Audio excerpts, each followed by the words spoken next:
लालच ने परिवार बर्बाद किया, वजीहुल्लाह इफ्तिखार मंसूरी पर पत्नी ने लगाए गंभीर आरोप। जय हिंद दोस्तों, आप देख रहे आरएनएन चैनल। एक युवती ने अपने पति वजीहुल्लाह इफ्तिखार मंसूरी पर गंभीर आरोप लगाए हैं। पीड़िता का कहना है कि शादी में लाखों रुपए नकद गहने और एक बुलेट मोटरसाइकिल देने के बावजूद लालच की मांगे बढ़ती रहीं। आरोप है कि गर्भवती होते ही उसे मायके भेजने का दबाव बनाया गया और फिर घर लेने जैसी मांगे रखी गईं। जब ये मांगे पूरी नहीं हुई तो पत्नी और उसके 2 मासूम बच्चों को पिता के घर छोड़ दिया गया। पीड़िता का कहना है कि ना पति को बीवी से मोहब्बत है, ना बच्चों से।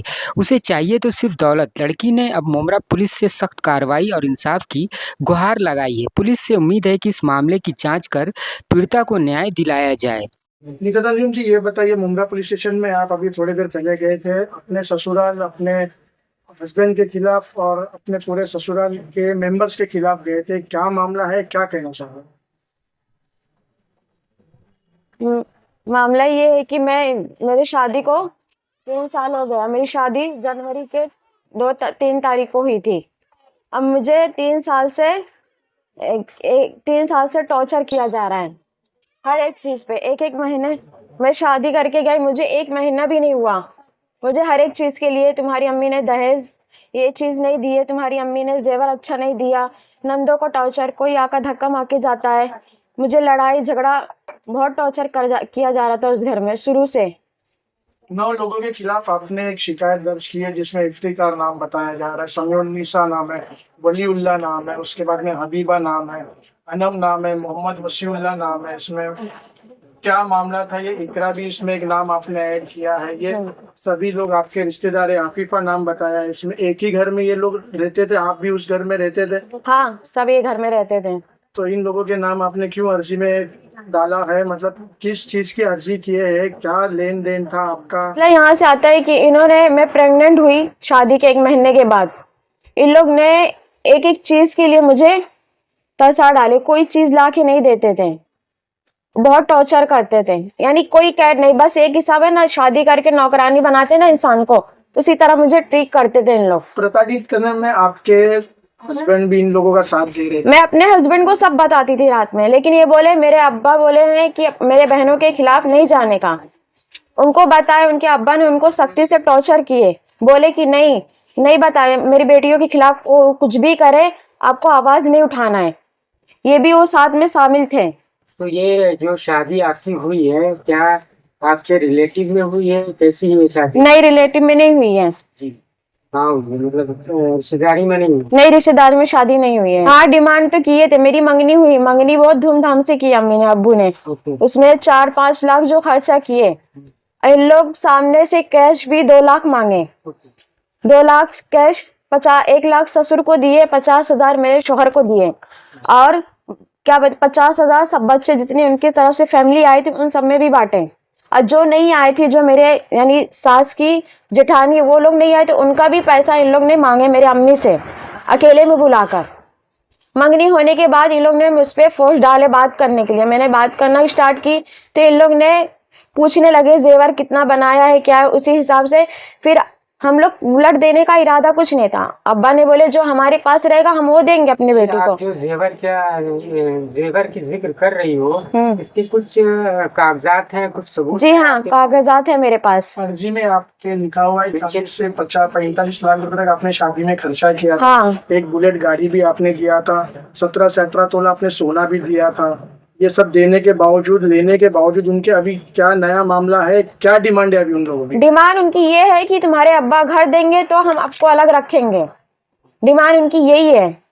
और डिमांड बार बार ये है कि घर नहीं देंगे तो हम तलाक दे देंगे तुमको। ये मेरे ससुर है। ये बुलेट मंगनी जब मेरी हुई, हम लोग को कुछ कोई अंदाजा नहीं था कि अब्बू ने बुलेट देंगे। मेरे शोहर, मैं बात कर रही थी तो वीडियो कॉलिंग पे मुझे दिखाए बाकायदा कि अम्मी अब्बू कहीं जा रहे।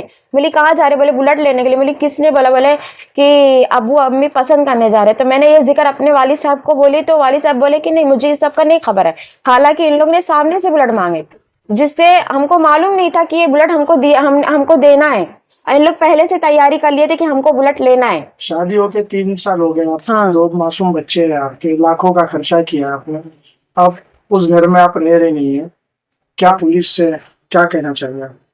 मैं यही कहना चाहती हूँ कि मेरे शोहर मेरे बच्चों लोग के लिए मोहब्बत नहीं है, एक वालिद रहते हैं जो ना अपने बच्चों के लिए, दुनिया में सबके हर कोई माँ बाप है, सबसे ज्यादा मुझे तकलीफ इस चीज की होती है कि वो बाप हो के अपने बच्चों की मोहब्बत नहीं, खाली उनको ये है कि जो मेरे अब्बा कहेंगे मैं उस पर राजी, अगर मेरे अब्बा बोले तलाक देने के लिए तो मैं तलाक दूंगी। मैं 32 साल से खाली इधर दर बदर भटक रही हूँ, मुझे मेरे बच्चों का खर्चा 1 रुपया भी नहीं दिया गया है। 11 तारीख को आपने अर्जी किया था मुमरा पुलिस स्टेशन में, जी 15 अगस्त, जी। और अभी तक के मुमरा पुलिस स्टेशन से आपको क्या आश्वासन मिला है, क्या मदद मिली है? बस तारीख पे तारीख सामने वालों ने दे रहा है कि हम ये तारीख पे आएंगे, पुलिस वाले फोन कर रहे तो बोले हम आज नहीं आ पाएंगे, कल परसों में आएंगे। आए हैं तो लेकिन फैसला नहीं हो पा रहा कुछ भी। अब वो सामने वाली तैयार नहीं है कि हम अलग घर लेकर रहेंगे। अब मुझे इस चीज का भी डर है कि वो अलग घर लेके रहेंगे तो मेरी जान को खतरा है, क्योंकि मुझे धमकी दिया गया है। मैं अभी लास्ट जो आज 8 महीने से यहाँ हूँ, उसके धमकी दिया आपको? मेरे ससुर ने धमकी दिया। क्या धमकी? मेरे देवर ने धमकी दिया कि हम लोग जान से भी मार सकते हैं अगर आपकी आएगी तो। और मेरे ससुर बाकायदा बोले हैं कि मैं अपने बेटे की दूसरी शादी करवाऊंगा। अभी जो आपका खर्चा है, 2 बच्चों का जो खर्चा, वो कौन कर रहा है? अब्बू सारा कर रहे, 1 रुपया नहीं। मेरे बच्चा 1 साल का 2 साल का होने वाला है, मैं बेटे का 1 रुपया उन लोग का नहीं जानती, सब अब्बा। अभी आप पुलिस स्टेशन में गए थे, क्या बात हुई आपकी, क्या कहा पुलिस वालों ने आपसे? पुलिस वालों ने कहा कि वो अलग रहना नहीं चाहता, वो बोल रहा है मुझे टाइम, मेरी वालिद साहब बीमार है। बीमार उनकी वालिद साहब शुरू से नहीं थी, मैं गई हूँ मुझे मालूम पड़ा कि बीमार है। ऐसा नहीं कि कंटिन्यू बिस्तर पे लगे रहते हैं, मैं भी रहकर आई हूँ, देखी हूँ, मेरे को भी तकलीफ है, मैं भी दुआ ही करती थी उनके लिए, उनके पैरों में गिर के माफी मांगी, जो छोटी मोटी तकलीफें हुई सब कुछ की मैंने। मैं 2-3 मरतबा अपना घर बसाना भी चाहिए, लेकिन इन लोग एक्सेप्ट नहीं किए। बस ये कि अपने सामने से कॉम्प्रोमाइज करने की बहुत कोशिश की मैंने, बहुत कोशिश की। बस इन लोग का मसला ये है कि जब मेरा खर्चा, मेरे बच्चों का जब प्रेग्नेंट हुई या फिर कुछ खर्चा हुआ, बस इन लोग ऐसा मसला ढूंढते हैं, झगड़ा किए, बस घर से धक्का मार के निकाल दिए। मेरे शौहर यहाँ तक के भी बोलते हैं कि आप अपने वालिद साहब के घर रहो, मैं चाहता हूँ कि वहीं रहे, मेरा खर्चा बचे।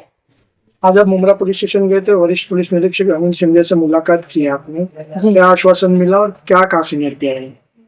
सीनियर साहब ने मेरा साथ दिए, वो बोले कि घर लेकर अलग रहने के लिए, लेकिन उन्होंने बोले मुझे थोड़ा टाइम चाहिए बात करने का, तो सीनियर साहब ने बाहर भेजे बात करने के लिए, बोला थोड़ा बात करके आप आओ मेरे पास। तो ये मेरे शौहर गए बात करने के लिए, बोले मुझे एक टाइम का और टाइम चाहिए, मैं बात करूंगा। और सीनियर साहब मेरे को बोले कि मैं आपके साथ अच्छा ही होगा। आपके ससुर ने एक मीटिंग किया था गवंडी में, कोई अरमान काजी के साथ में आके, क्या चर्चा हुई थी, क्या कहा था आपको? गोविंदी में मीटिंग हुई थी, बहुत गाली गलूज इन लोग ने किए। फिर इसके बाद गाली गलूज ही मुझे अकेले में ले जाया गया समझाने के लिए कि कैसे रहना है। तो मुझे अरमान काजी अकेले में लेकर गए। पहले मैं उनके साथ, कौन है ये? मौलाना अरमान काजी, वो एनडी में रहते हैं, वो मुझे अकेले में लेके गए, बोले के ससुरे के दोस्त? हाँ मेरे ससुर के दोस्त हैं, मेरे ससुर के दोस्त है। वो अकेले में लेके गए, मुझसे ये पूछते हैं कि तुम्हारे इतने मचमच चल रहे हैं तो 2 बच्चे कहाँ से हुए, 2 बच्चे कहाँ से हुए, गंदे गंदे मुझसे सवाल पूछते हैं इन लोग। हर जगह हर मौलाना की मीटिंग बैठाते हैं, मुझसे यही सवाल पूछा जाता है। अब बोलते हैं कि बच्चों का खर्चा वो क्यों देगा, तुम्हारे अब्बा संभाले। मेरे माँ बाप को भी गाली दिया जाता है। के हस्बैंड का बोलना ये है कि मेरे को घर दिलाओ तो मैं आपको रखूंगा। हाँ मसला ये है, देख लो अपने बच्चों का, आप देख लो। हाँ अब मुझे तलाक की धमकी भी बार बार दिलाई जा रही है। मेरे अब्बू को फोन आते हैं, ये मौलाना दूसरे हर मौलाना के नंबर से फोन आते हैं कि आप लोग का नहीं जमता है तो आप लोग कुछ ले देकर खत्म करो, और लोग दबाव डाल रहे हैं कि मैं सामने से बोलूं तलाक के। हाँ तलाक के लिए। मैं अपने शौहर के साथ रहना चाहती हूँ, लेकिन वो सामने से रहने को तैयार नहीं। शकील साहब, आप मुमरा पुलिस स्टेशन में आज गए थे अपनी बेटी को लेकर, क्या मामला है दहेज को लेकर? उसको ससुराल में किस तरीके से परेशानी हो रही थी? आखिर 2-3 साल के बाद में ये जो मामला चल रहा है, आखिर क्या कारण है? मामला ऐसा है सर जी कि बताऊं मैं कि मामला शादी के 1 साल से जब पहला डिलीवरी हुई है, डिलीवरी के पहले से जब ये हुआ कि प्रेग्नेंट हो गई तो उनके घर वाले ये बोले साहब कि भाई पहला डिलीवरी है वो अपने माँ बाप के यहाँ होता है सब बच्चियों का। तो बच्ची हमारी फ़ोन की तो हम लोग बात करके लेके आए यहाँ पे डिलीवरी हुई। डिलीवरी में 82,000 रुपया लगा। 82,000 रुपया लगा। उनके बाप ने पूछा कि भाई कितना लगा पैसा, हमने बताया भाई 80-82 हज़ार रुपया लगा। उसके बाद 80-82 हज़ार रुपया लगने के बाद हमने बच्ची को वहाँ से निकाल के लेके आए। 1 रुपया उन्होंने ये नहीं कहा कि हमसे ले लीजिए, भाई हमारा पोता है। उसके बाद वो ये हुआ कि बच्चा, पहले ये होता था कि बच्चा काला होगा, काला बाप है, ये है वो है, बहुत खूबसूरत बच्चा पैदा हुआ। उस पर भी इल्जाम लगाया गया कि इसका DNA टेस्ट कराओ, बच्चा मेरे भाई का है कि नहीं है, ये लगाया गया। फिर उसमें जब हम लोग उससे चर्चा किए कि भाई आप क्यों बोल रहे हो, तो बोले बच्ची है, मजाक में बोल दी। कोई भी बात बच्ची 18 साल की 20 साल की होगी, मजाक में बोल सकती है। डिमांड ये थी कि जैसे कि शादी हुई, शादी में हमने कहा कि भाई वो लोगों को जो शादी लगाया था वो बोले कि भाई ठीक है आपकी शादी है तो थोड़ा सा, एक ही बच्ची है तो कायदे से करना। हमने शादी किया, पहले मंगनी हमने किया। मंगनी में हमने मंगनी किया तो मंगनी में बोले हम लोग घर में करेंगे, तो वो लोग बोले नहीं हाल में करना। तो हमने हाल बुक किया, हाल में हमने किया। उसमें उसने बोले कि हमारे घर के जो लोग हैं वो मिठाई खाली सुलेमान उस्मान के खाते, बाकी दूसरी मिठाई नहीं खाते। शादी कोई रिश्तेदार ने लगाया था या रिश्ते करने वाले? नहीं, मेरे एक दोस्त थे, वो कई शादी में गए थे तो वहाँ मिले, तो मौलाना साहब बोले कि कोई लड़की बताओ, तो वो आए मेरे को बोले, तो मैं बोला भाई चलो ठीक है देख लेते। भाई हर कोई बोलेगा तो देखने जाते आते हैं, देखे हमको भाई ठीक पसंद लगा। आप बोल रहे हैं जो शादी ये किसी एजेंसी के थ्रू? नहीं, एजेंसी की शुरू नहीं हुई। मेरे दोस्त एक थे, मैं बोला ना आपको, मेरे फैमिली मेड, हाँ फैमिली मेड के थ्रू हुई। मेरे एक दोस्त है मेरे घर के बाजू, उनका नाम है वाहिद अली। ये सब पूरी खबर उनको भी? हाँ पूरी खबर है उनको। क्या बोला उन्होंने उनके घर पे भी 2-3 मीटिंग हुई। जैसे आप बोल रहे हैं कि मतलब शादी के 1 साल के बाद से हुआ, तो कहाँ मीटिंग हुई हमारी? एक यूपी पुलिस चौकी में मीटिंग हुई, एक फिर यहाँ पुलिस चौकी में मीटिंग हुई। पहले 8 महीनों से सिर्फ मीटिंग ही हो रही? 8 महीने नहीं, 1.5 साल से मीटिंग हो रही है। मीटिंग हुई है जब पहला लड़का, जब पहले प्रेगनेंट ये 2-3 महीने में जब अपने घर ले आया था, तभी से वो बोला था मैं तिलाक दे दूंगा जब आ दूँ। क्योंकि इसको गाली कैसा वो बात करता था कि भाई ठीक है आप आज बैठे हो मेरे सामने, तुम्हारे घर में ये कौन आया है, क्यों आया है, क्यों बैठ रहा है, क्यों खाना खा रहा है।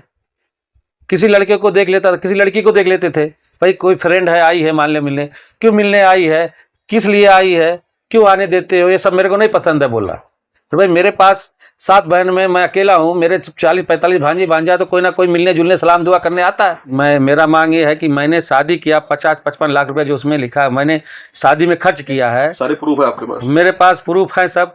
कुछ प्रूफ ऐसे है कि जो हाल का है नहीं लिखा रहता है, या खाने का नहीं लिखा होगा, तो हाल का भी मन्नत हाल वाला है वो बता देगा, और खाने का जो खाना बनाया था वो भी बता देगा, किस तरीके से हमने खाना खिलाया था, वो जो लोग खाए तो वो भी बता देंगे कि भाई क्या खाना खिलाया गया था। हमने खाना का खाली 8,70,000 रुपये मैंने खाना का पैसा दिया था। परवीन आपा, आपके पास जैसा कि ये मामला आया हुआ है दहेज प्रताड़ना का ही बोला जाएगा, जिस तरीके से क्या मामला है पूरा बताएंगे? अस्सलाम वालेकुम।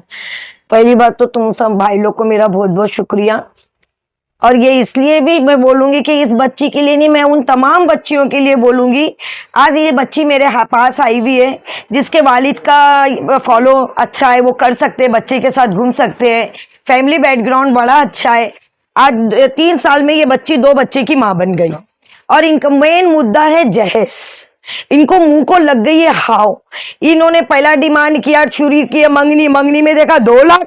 एक नॉर्मल मंगनी, गरीबों की तो शादियां 2 लाख में, भाई 1 लाख में शादियां हो रही है आजकल गरीब बच्चियों की। जब इन्होंने देखा 2 लाख की खाली मंगनी, 1 लाख रुपया लिफाफा, फिर इन्होंने शादी में बुलेट, घर का डेकोरेशन और 1.5 भाई सोना। आज के माँ बाप 1 तोला सोचने के लिए पूरा खानदान जमा होता है। अब इन्होंने भी एकलौती एक बेटी, और यूपी बिहार में जमता, भाई महाराष्ट्र में तो अपनी बॉम्बे की बेटियां तो झटपट माशाल्लाह उड़ जाया करती है। एक बेटी है, पूरा खानदान जमा हुआ, 17 से 18 तोला सोना दिया गया। अब इनकी लग गई पहली डिलीवरी में। बच्ची ने जो मुझे बताई है वो स्टेटमेंट मैं आपको दे रही हूँ। अब ये नहीं बोल पा रही है। देखो ऐसी बच्चियां जो नकाब में रहती है, दीन इल्म, वो बाहर आना नहीं मुनासिब समझती है, पर अल्लाह पाक ने ऐसी बच्चियों के लिए, अगर हम जैसों को, आप जैसों के लिए खड़ा किया है, तो हम लोगों का काम है बच्चों को इंसाफ दिलाना। तो ये बच्ची जब मेरे पास आई तो उसने मुझे सब बताया कि इसका हस्बैंड इसके साथ मेंटली हरीसमेंट, रात को जो इसको टॉर्चर दिया करता था। ससुर का भी रवैया ये नहीं, ससुर जो बोले वो बेटा करेगा। ससुर ने बोला औरत के पास जाओ तो जाओ, औरत के पास ना जाओ तो ना जाओ।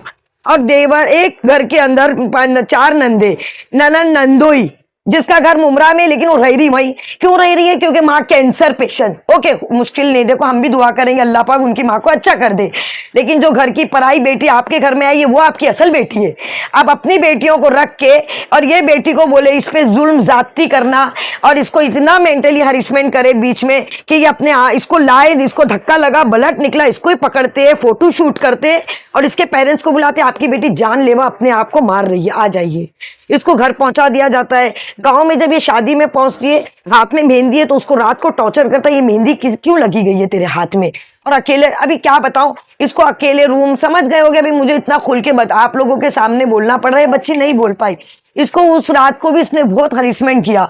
फिर वहां के भी सरपंच बैठे, उतने लोगों के बीच में मीटिंग हुई, सब हुई कि बॉम्बे जाकर अलग रूम मैं लूंगा, इसका जेवरात इसको दे दूंगा, इसका जहेज दान दे दूंगा, मैं इसको अलग लेके खुश रहूंगा। पर बॉम्बे आने के बाद भी उसकी हरकत ऐसी रही। उसने कलाम ये है आपा कि अभी आप क्या स्टैंड लेंगे? भाई हम लोगों, देखो मैं पुलिस स्टेशन गई थी, क्या एसीपी को लेकर, साहब का भी कॉपरेट मिला, अनिल सिंधे साहब ने भी बहुत कॉपरेट किया। देखो पुलिस स्टेशन से बुलावा जा रहा है, ये लोग आ रहे हैं, ऐसी बात नहीं है नहीं आ रहे, पर आने के बाद ये लोग टाइम दे दीजिए, हमें टाइम चाहिए सोचने का। आज तो भाई उसने इंतहा ये खत्म कर दिया कि आज जब बुलाया गया सीनियर साहब ने अपना कीमती वर्क, मतलब एक पर्सनल मीटिंग चल रही थी, उसके बावजूद उन्होंने हम लोगों को लेके, एक बच्चे का मामला था, उन्होंने वक्त दिया, उसको बिठाए, समझाए, लेकिन उसके बाद भी उसने क्या किया, मेरे पास मेरी कैपेसिटी नहीं है और उम्रा जाने की कैपेसिटी है 1 लाख रुपया खर्चा करके। तो जब हमने सवाल किया उम्रा आप गए, तो बोले कंपनी ने भेजी। आपने 1.5 करोड़ 1 करोड़ का बंगला बना दिया, बोले वो चंदे में बना दिया गया। इन्हें अगर वहां चंदा जमाया जा सकता है एक बच्चे और 2 बच्चों का घर बसाने के लिए, क्यों नहीं? ये साहब ने भी पूछा। जी जी, अनिल सिंधे साहब ने बोला आप लोगों का इतना सब हो रहा है तो एक बच्चे का घर बसाने के लिए क्यों कॉपरेट नहीं? उनकी मेहरबानी जो उन्होंने हक का बात किया, तो उस पर हमने बोला कि सर अगर ऐसी बात है तो हम लोग इसका डिपॉजिट का अरेंजमेंट करते हैं, बच्ची का वालिद तो दे ही देंगे, लेकिन फिल वक्त हमने अपनी डिसीजन अपने आप से बोल दिए कि हम इंशाल्लाह करके दे देते, घर बसना है। तो हमने बिना वालिद से पूछे हमने बिंदास बोल दिया। तो उसके बाद भी उसने सोचा और बोला सर मेरे को 1 घंटे का बाहर जाने के बाद टाइम दो। फिर दोनों बाहर गए बाप बेटे, फिर उसके बाद वापस दोनों अंदर आते और बोलते कि हमको 1 दिन का होल्ड दो, परसों आके हम बात करेंगे। मतलब इन लोग ना, इसको देखो जिसको जी क्या फोटो? ये भाई वहां के इसके गांव का बंगला है जो अभी ये बेटा बना के आ रहा है। ये बताइए बच्ची ने, जो मुझे तो पता नहीं है, बोलो बेटा तुम बोलो मुझे। हाँ ये गांव का घर है हम लोगों का। इन लोग ये दिख रहा है करोड़ों रुपए का, लाखों रुपए का। हाँ, तो वो सब भाई इनके पास हो जाएगा अरेंजमेंट। बस मेन मुद्दा है कि बाप से खुद का फ्लैट दिलाओ तो मैं रखने के लिए तैयार हूँ। आज वो बोलता है कि मुझे माँ की खिदमत, तो माँ की खिदमत के साथ 2 बच्चे जो उसने दुनिया में लाया उसकी जिम्मेदारी भी उस लड़के पे जरूरी है। लेकिन आज वो फिर एकदम इजी बोलकर चला जाता है कि परसों देखेंगे। और अरमान काजी जो है, जो अपने आप को बोलता है कि मैं मौलाना हूँ, तो मुझे आज बड़े अफसोस की बात है, बहुत शर्म की बात है कि हमारे बड़े उलमा लोग इससे पूछे कि ये काय का है, कौन है ये अरमान काजी जो बच्चे पे दबाव डाल के बोलता है तलाक। तो साहब तो काम है बिल्कुल बिल्कुल, मैं तो नहीं मानती वो मौलाना।